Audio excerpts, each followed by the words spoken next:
Vous attendiez désespérément votre heure est venue et vous ne respectez rien. Vous ne respectez rien, ni le résultat des urnes, ni la souveraineté du peuple.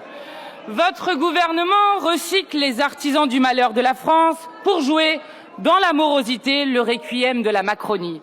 Nous n'avions jamais vu un gouvernement avec un Premier ministre imposé et deux anciens Premiers ministres à ses côtés.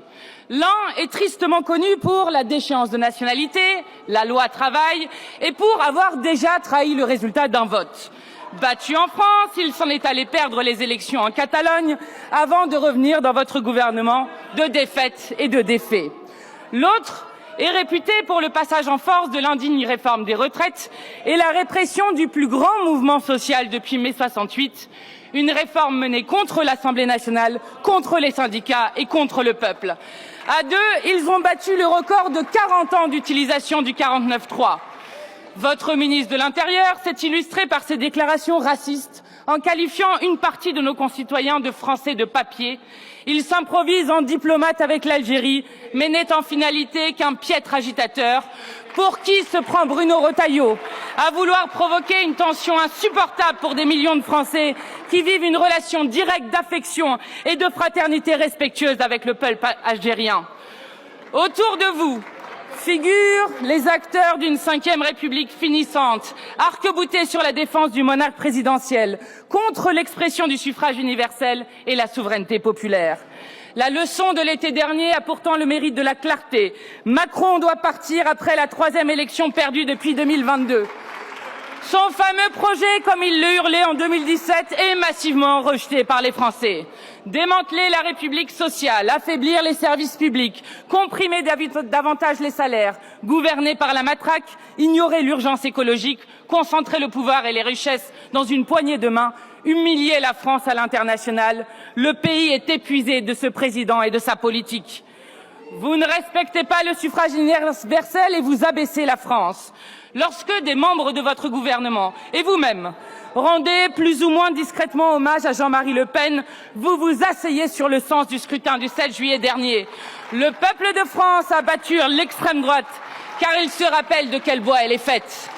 Nos concitoyens se rappellent que Jean-Marie Le Pen a fondé son parti avec d'anciens Waffen-SS, qu'il a qualifié à de multiples reprises la Shoah de détail de l'histoire et qu'il a torturé en Algérie, qu'il est un raciste patenté, un ennemi de la République. La participation de 15 députés du Rassemblement national à 2 groupes Facebook ouvertement et profondément racistes nous rappelle qu'ils n'ont pas rompu avec cette origine. Non, Monsieur le Premier ministre, Jean-Marie Le Pen n'est pas un combattant dont on peut saluer la disparition comme si l'on perdait un adversaire de jeu. C'est un adversaire résolu des principes qui fondent la République et notre devise universelle, liberté, égalité, fraternité. Peut-être cette devise ne sied-elle plus au président de la République qui, selon le journal Le Monde, considère que le problème des urgences tient au nombre de Mamadou qui s'y trouvent, ou qui dit au rédacteur en chef de Valeurs Actuelles que le terrain de l'extrême droite est celui qu'il préfère. On comprend mieux pourquoi le président de la République était déçu des résultats de la dernière élection. Contrairement au pays, c'est l'extrême droite qu'il souhaitait au pouvoir. Et vous, anciens centristes repentis, derniers des radicalisés de la Macronie, vous voici à animer la dernière ligne de défense d'une politique sans partisans et sans avenir. La fête sera de courte durée. Car le bilan de 7 ans de Macronie est déjà connu. Vous avez ramené la France à l'état d'un pays qui a faim. Une personne sur 3 se prive régulièrement de repas pour nourrir ses enfants. Le nombre de personnes ayant besoin d'aller à l'aide alimentaire a triplé en 10 ans. Et collègues, le scorbut est revenu. Au XXIe siècle, cette maladie de la misère et de la malnutrition revient par centaines chez les enfants. Cette maladie se développe lorsque des enfants n'ont mangé aucun fruit et légumes sur une durée de 2 mois. Et vous n'avez jamais daigné bloquer les prix des aliments de première nécessité. Cette maladie est le symbole de votre politique de malheur. Vous incarnez le pays où soigner est devenu presque impossible. Après un siècle de lutte pour établir la solidarité universelle, dans notre pays, on fait mourir sur des brancards et on prive de soins partout. Vous incarnez le pays où l'école ne permet plus à la majorité des enfants d'étudier sans avoir le ventre vide, des murs qui s'effondrent ou tout simplement un enseignant devant eux. Décidément, vous ne respectez rien. Pas même quand Mayotte connaît la pire catastrophe de son histoire. Votre premier acte, Monsieur le Premier ministre, aura été de voler vers Pau alors qu'une réunion d'urgence se tenait pour planifier l'aide à apporter aux Mahorais. Vous avez mis la Nouvelle-Calédonie Kanaki à feu et à sang. Vous avez réprimé de la pire manière les mobilisations populaires contre la vie chère en Martinique.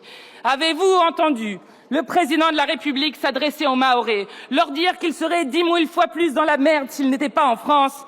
Qui peut accepter que le chef de l'État parle ainsi, qu'il s'en aille une bonne fois pour tous et qu'on ne le revoie plus?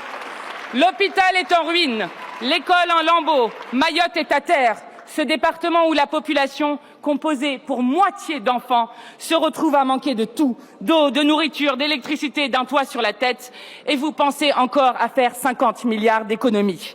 Un budget pire que celui de M. Barnier, pire budget, même tarif, la censure.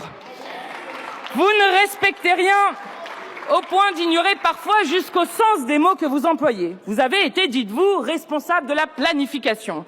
Alors que le XXIe siècle impose ses cyclones et ses déserts, ses sécheresses et ses inondations, où est votre plan? La crise écologique est au cœur des bouleversements majeurs qui frappent aujourd'hui. Quand comprendrez-vous que l'humanité avance vers la destruction du seul écosystème compatible avec la vie humaine? La preuve par Mayotte en France, la preuve par Los Angeles ailleurs. Cette année 2024 fut la plus chaude et la plus pluvieuse de l'histoire de France. Et pourtant, votre programme reste celui de l'impuissance organisée face à cette tragédie contemporaine. Et pourtant, vos paroles sont autant de renoncements. Le dérèglement climatique est plus que commencé, il est omniprésent.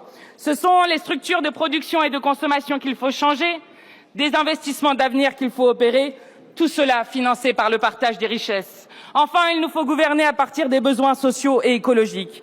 Et tous ceux qui préfèrent protéger les puissances de l'argent plutôt que de préparer la société tout entière à s'en préserver portent une lourde responsabilité. Monsieur le Premier ministre, vous ne respectez pas ce qu'est la France devant l'histoire. Où est la France alors que le génocide à Gaza continue? Ce n'est pas uniquement la Palestine qui est en cause, mais l'humanité tout entière. Les principes du droit international que la France se doit, parmi toutes les nations, de défendre